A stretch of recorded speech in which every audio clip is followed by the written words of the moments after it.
Super shop. Super শপের এই যে দুধ, গোড়া দুধ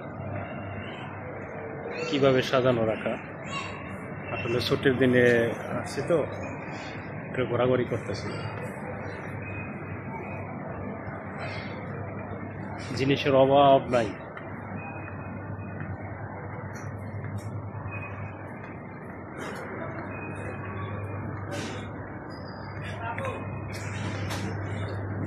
তেল এই পাশে, সয়াবিন তেল এই পাশে হচ্ছে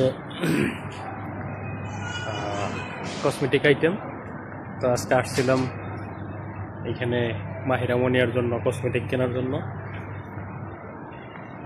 তো এখন দেখতেছি পৃথিবীতে যত ধরনের কসমেটিক আইটেম আছে সব এখানে আছে। দেখেন, অভাব নাই কোনো জিনিসে। Lotion, fair and lovely,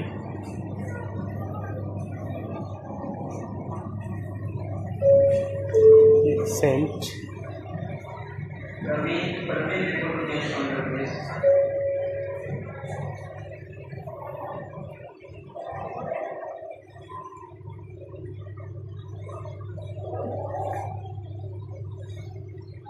cosmetic, শুধু কসমেটিক আর কসমেটিক। এখান থেকে এভাবে ধরলে শেষ হওয়ার মতো।